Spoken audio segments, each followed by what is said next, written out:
Hello दोस्तों, आज हम एक नए प्रॉब्लम के साथ आए हैं जो क्वेश्चन पृथ्वी से रिलेटेड है। ठीक है दोस्तों, तो ये क्वेश्चन है पृथ्वी पर गिरने वाले उल्का के बारे में, जिसे हम क्रेटर भी बोलते हैं, क्षुद्र ग्रह भी बोलते हैं। तो आज हम इसी पे बात करने वाले हैं। तो जीएस इंजीनियर में आप लोगों का स्वागत है, जो हमारा यूट्यूब चैनल है। अगर आप लोग इस पे नए आए हैं तो हमारे वीडियो को लाइक करें, सब्सक्राइब करें, बेल आइकन दबा के नोटिफिकेशन को ऑन कर दें और अपने दोस्तों के पास शेयर भी करें। और वीडियो अच्छा लगे तो हम बात करने वाले हैं उल्का पिंड के बारे में। ठीक है दोस्तों, कि उल्का पिंड होता क्या है और ये कैसे पृथ्वी पे गिरता है, किस कारणों से। ठीक है, तो पहले तो ये जान लीजिए कि उल्का पिंड एक क्षुद्र ग्रह होता है। ठीक है, जो मंगल और बृहस्पति के बीच में पाया जाता है। ठीक, ये उल्का पिंड मंगल ग्रह और बृहस्पति ग्रह के बीच में पाया जाता है। ठीक, अब ये गिरता कैसे है, तो ये मंगल ग्रह है जो सूर्य का रोटेशन करता रहता है। ठीक है, गोल गोल चक्कर मारता रहता है, तो उसी के हिसाब से उल्का पिंड भी सूर्य के चारों तरफ घूमती रहती है बृहस्पति के साथ साथ।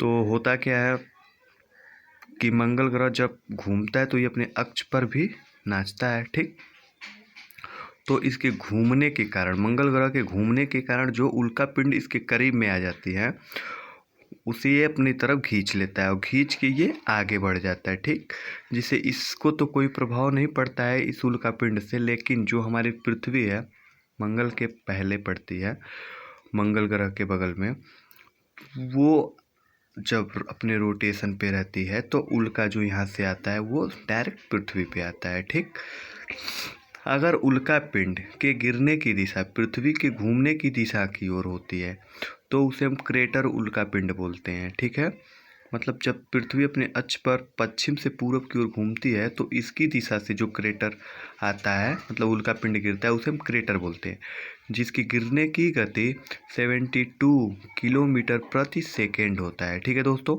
72 किलोमीटर प्रति सेकेंड इतना फास्ट होता है कि ये पृथ्वी के घूमने की दिशा में जब आता है, पृथ्वी इस तरह रोटेट कर रही है तो इसके घूमने की दिशा में जो उल्का पिंड आता है उसका स्पीड बढ़कर 72 किलोमीटर प्रति सेकेंड हो जाता है। अगर यही उल्का पिंड पृथ्वी के विपरीत दिशा में गिरता है, पृथ्वी के अपोजिट, मतलब पृथ्वी अपने अक्ष पे पश्चिम से पूरब की ओर घूमती है, ये उल्का पिंड पूरब से पश्चिम की ओर गिरता है तो उसका स्पीड 12 किलोमीटर प्रति सेकेंड हो जाता है। ठीक है, ये पृथ्वी के घूमने की गति पर निर्भर करता है कि वो उल्का पिंड कितना फास्ट आएगा पृथ्वी पे और किस दिशा से आएगा। ठीक, इसी प्रकार जो पृथ्वी के नीचे की भाग में गिरता है उल्का पिंड उसे बोलाइट या टेक्टाइट कहते हैं। ये तो हो गया उल्का पिंड। अब इसके गिरने से क्या प्रभाव पड़ता है पृथ्वी पर, तब उसके बारे में हम जान लेते हैं कि पृथ्वी पर गिरने से पृथ्वी पर क्या प्रभाव पड़ता है। ठीक है, तो पहले तो आप लोग ये जान लीजिए कि ये उल्का पिंड मंगल ग्रह और बृहस्पति ग्रह के बीच में पाया जाता है। ठीक है दोस्तों, तो उल्का पिंड गिरने से होने वाले प्रभाव के बारे में बात करेंगे हम। जब पृथ्वी पे उल्का पिंड गिरता है तो पहले लाल वर्षा होती है आयरन की। ठीक है, जिसे हम आयरन बोलते हैं, लाल वर्षा। ठीक है, उल्का पिंड गिरता है तो वो तो एक समझ लीजिए धधकता आग का गोला होता है जो पृथ्वी में आते ही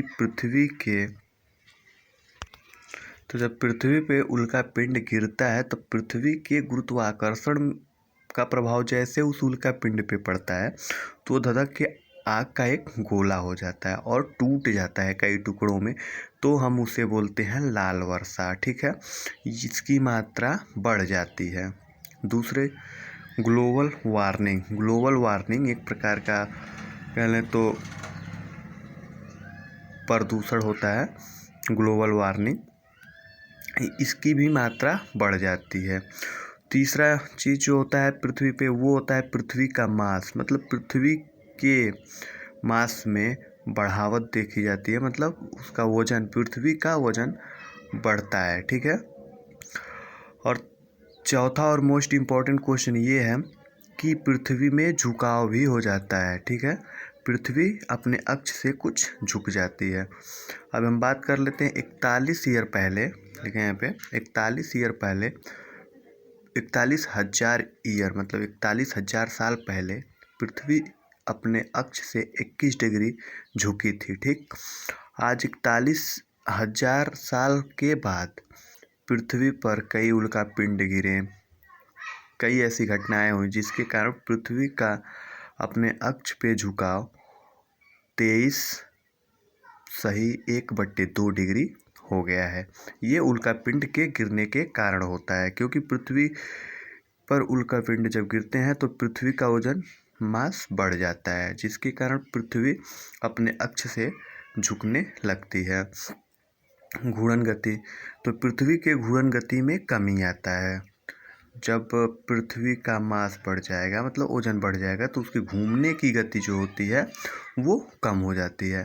तो उल्कापिंड गिरने से यही प्रभाव होता है। तब घूर्णन गति जब कम हो जाती है तो इसके बारे में बताते हैं कि 900 मिलियन साल पहले पृथ्वी के घूमने की गति बहुत ही फास्ट थी, जिसके कारण एक दिन 18 घंटे का होता था। लेकिन पृथ्वी पे कई ऐसी दुर्घटनाएं हुई, उल्कापिंड गिरे, कई ऐसी ग्लोबल वार्मिंग हुई, पृथ्वी का मास बढ़ जाना, झुकाव हो जाना इत्यादि प्रकार के कारणों से घूर्णन गति में होने वाले कमी से, घूर्णन गति कम होने से पृथ्वी इस समय जो एक अपने अक्ष पे चक्कर लगाती वो बढ़कर 24 घंटे हो गया है।